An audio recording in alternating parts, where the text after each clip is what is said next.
pour Henri.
Merci, vous pouvez rester ici.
Que tout un chacun puisse regarder si Jésus venait aujourd'hui, ou tout comme si je partais aujourd'hui, quelle sera la suite? Est-ce qu'on peut incliner nos têtes pour la prière? Je puisse merci en ce moment. Nous voulons que ta grâce arrive à aider tout un chacun à comprendre que chaque chose a un temps fixé par toi sur la terre. C'est lui qui donne et c'est lui qui retire. Et la Bible nous dit qu'en toutes circonstances, nous devons rendre gloire à Dieu. C'est vrai que c'est vraiment dur pour nous de l'accepter, mais nous sommes obligés de le faire. J'aimerais donner les quelques témoignages que je connais sur mon grand frère Gaudens. Moi, je suis arrivé à Kinshasa en 2087. Je l'ai trouvé ici. Ils étaient à trois, mes trois frères et une sœur.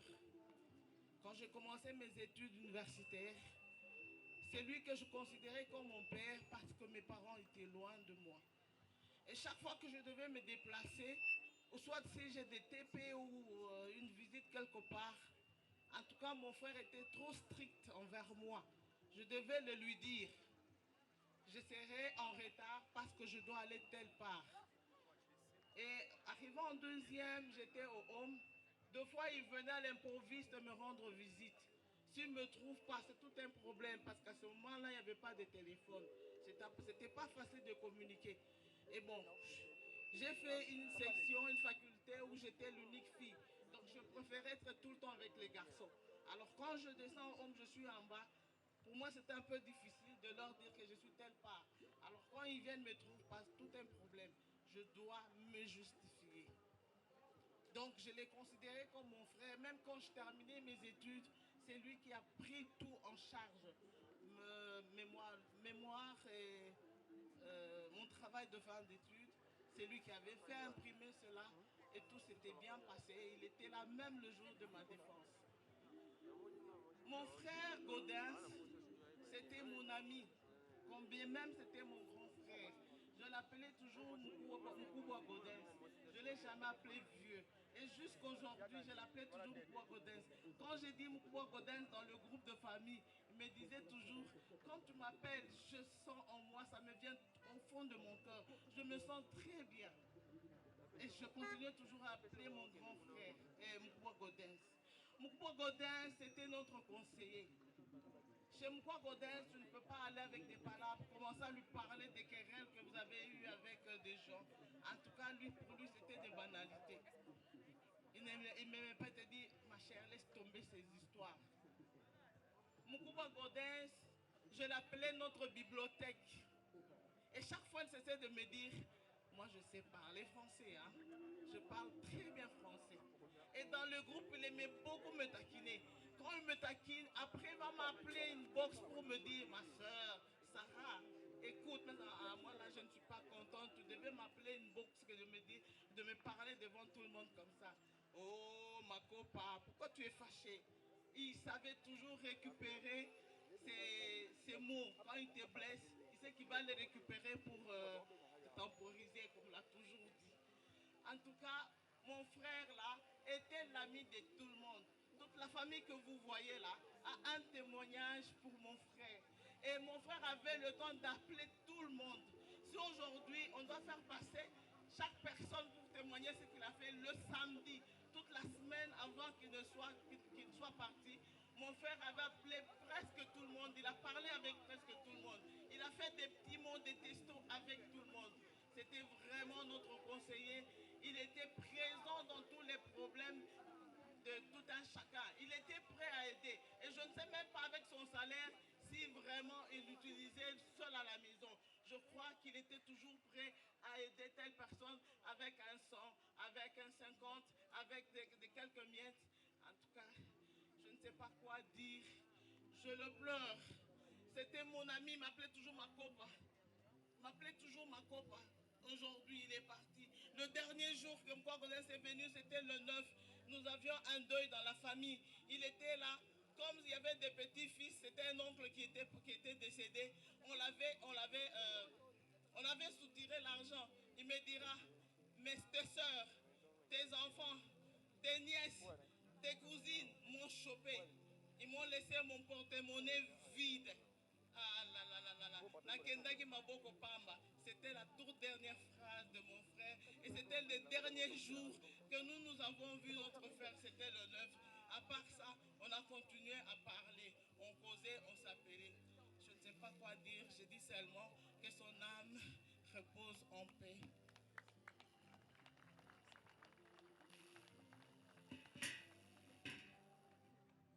famille, nous allons appeler le CESAC. Le témoignage sera présenté par Madame Chantal. Après le CESAC, ça sera le amical des anciens étudiants de l'ISTI et IFASIC. Après l'IFASIC, c'est M. Mandem. Après M. Mandem, ça sera la communauté Boulouba Ibukata. Nous aurons le mot des enfants, neveux et nièces, la famille qui sera représentée par M. André Monga. L'horizon funèbre sera présenté par le CESAC, par M. le...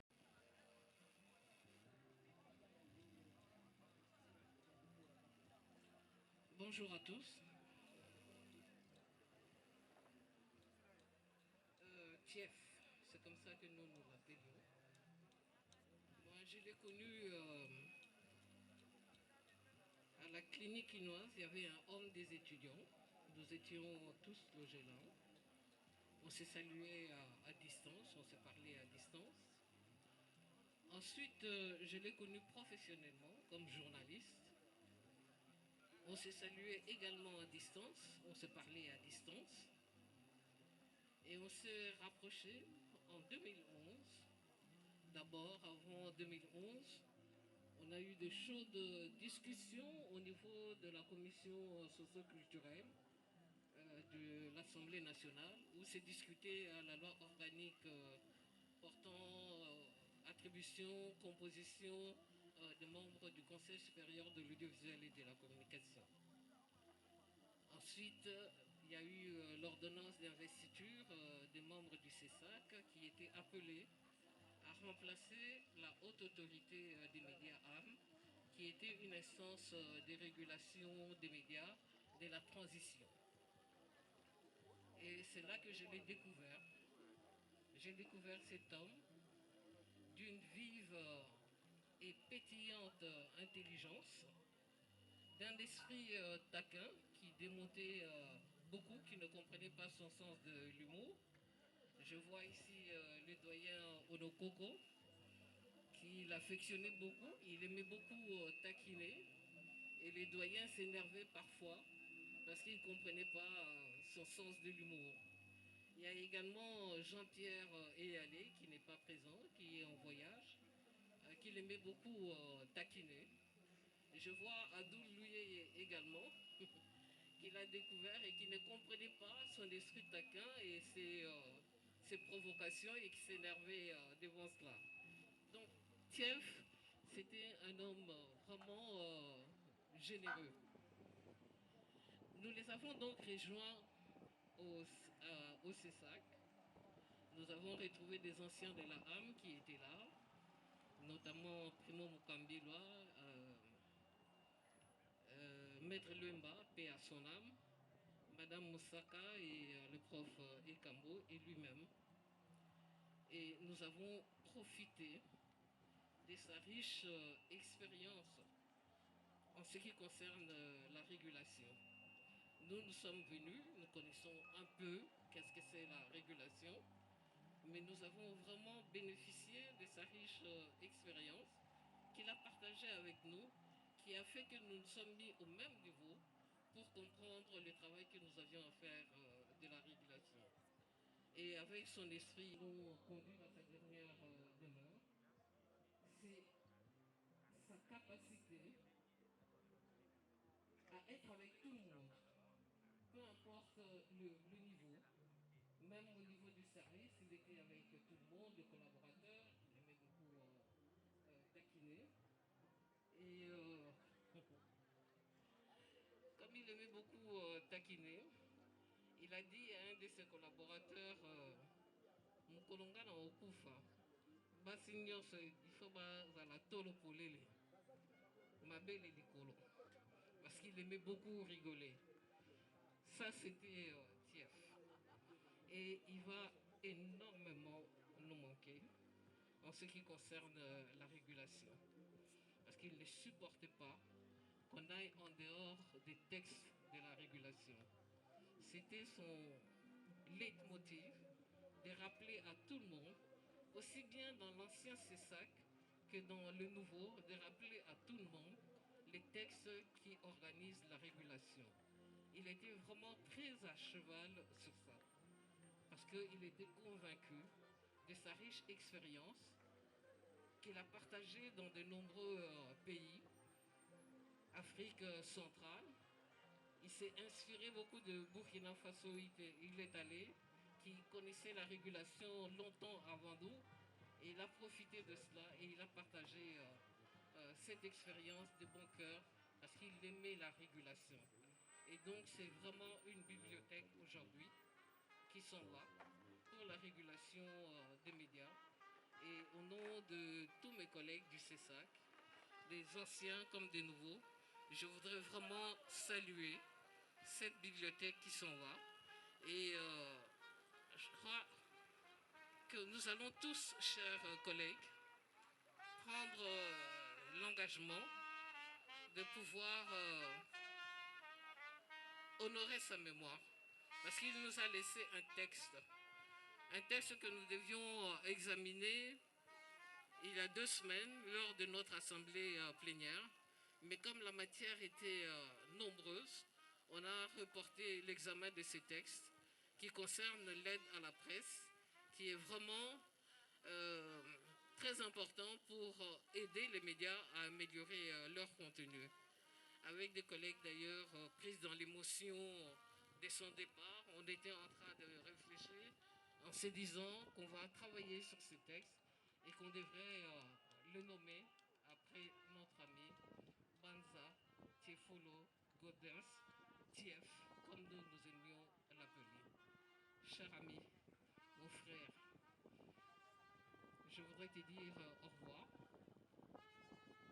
et rappeler le 17 sur ta page Facebook, ça m'avait beaucoup interpellé. Le pasteur l'a dit ici. Il a dit Natuni Kaka.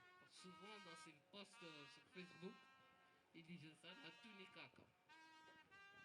Tant d'anniversaire, longue vie. Longue vie en Wélingi Bolobani. Le 17 et le 18, lui, il est parti. Merci Tief. Merci pour tout. Merci pour ton amitié. Merci pour ta franche collaboration en ce qui concerne la régulation. Merci pour ta générosité. Merci pour tout. Merci madame. Pour les enfants, nous allons appeler madame Banza Umba Léona.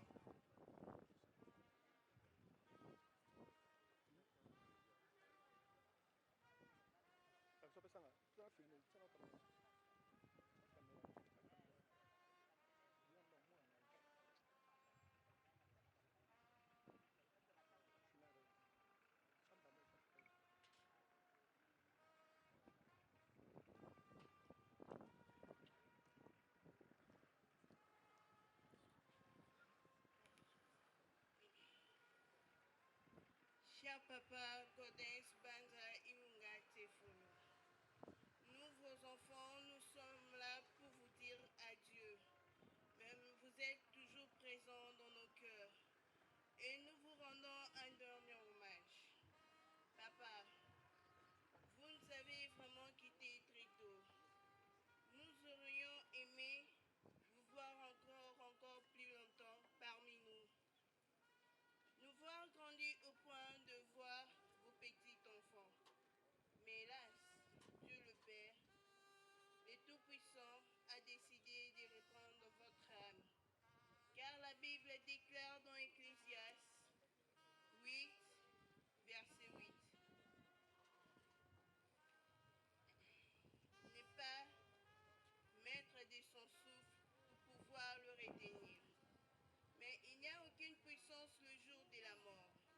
Papa, je vous entends encore me dire, Léona, sois une fille, une femme, battante, courageuse, aimable, accueillante, gentille, intelligente, sage, souriante. Donc, femme remercions de tout ce que vous nous avez fait pour nous. Cela restera gravé dans notre mémoire et sur la tablette de nos cœurs. Nous vous mettrons en pratique tout ce que vous nous avez dit. Nous ne t'oublions jamais. Natuni kaka pona nini otiki biso noki boyi papa. Nous vous aimons Papounet et nous vous aimerons toujours. Adieu papa.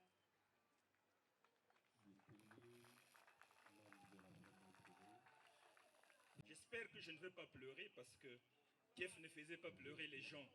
Au contraire, il les faisait toujours rire. Avec Kiev, on ne fait que rire. On ne faisait que rire.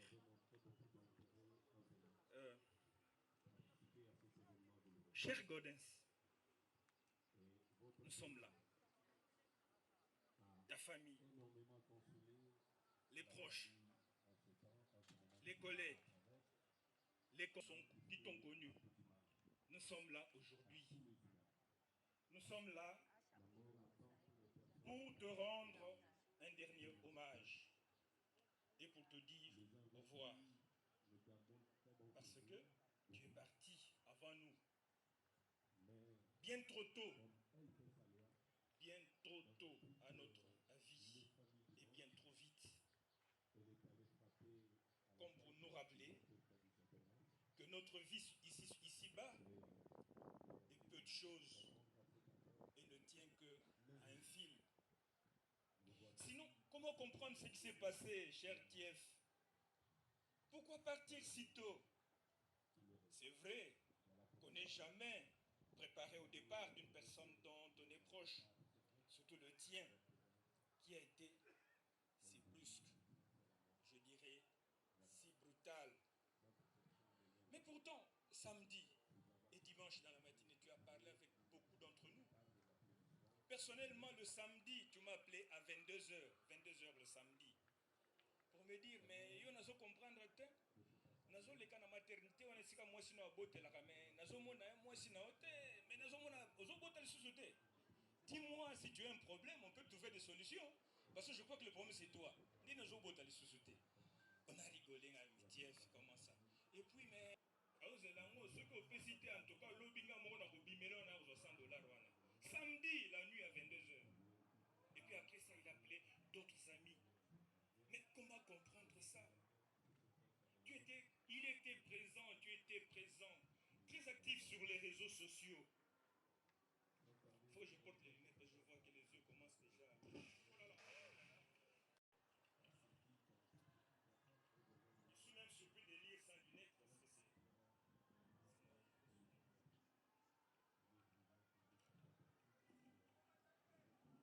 Donc je disais... N'est pas. Et la nouvelle s'est répandue. Et le téléphone qui s'est mis à sonner. Et toutes ces questions qui fusent de partout. Mais que s'est-il passé? Comment ça peut arriver? Comment ça? Est-ce que ce n'est pas une blague? Certains se sont même permis de poser des questions à Dieu. Demander à Dieu. Mais beaucoup ont connu ce genre de situation. Ils ont été stabilisés et récupérés, même s'ils ont gardé des séquelles. Mais pourquoi tu as laissé partir Kiev comme ça, en laissant femmes et enfants? Pourquoi tu n'as pas agi, Seigneur? Pourquoi tu n'as pas tendu ton bras? Mais est-ce qu'on a le droit de poser des questions à Dieu? Est-ce qu'on a ce droit-là? Mais toutefois, nous sommes convaincus que Dieu a compris notre émotion de ce jour-là. Parce qu'il est dit que nous devons partir rassasiés de nos jours. Mais nous, les amis de Kiev, nous ne croyons pas que Kiev était rassasié de ses jours ici sur terre. Parce que Kiev, tu avais encore beaucoup à donner, beaucoup à faire et beaucoup à transmettre. Tu devais continuer à répandre la bonne humeur autour de toi comme tu en avais l'habitude. Surtout que tu t'es créé beaucoup d'amis et surtout maintenant grâce aux réseaux sociaux. Beaucoup ne t'ont jamais vu physiquement et ne se connaissent que virtuellement.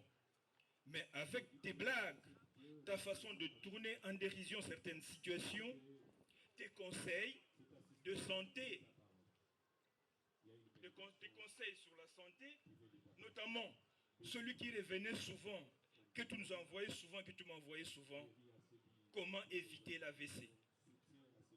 Tes recherches pour expliquer des mots que certains ne comprenaient pas. Et les derniers mots que tu expliquais, c'était borderline. Tu as créé des liens très forts avec beaucoup d'amis, beaucoup. Et tu as prévu même avec des amis que tu avais sur WhatsApp, que tu allais organiser une rencontre en présentiel. Parce qu'ils disent qu'ils ne supporteront pas de faire ta connaissance dans un cercueil. Ils préfèrent garder de toi l'image qu'ils ont eue et que nous, tes amis, nous avons, tu n'auras de nous habiter. Ah,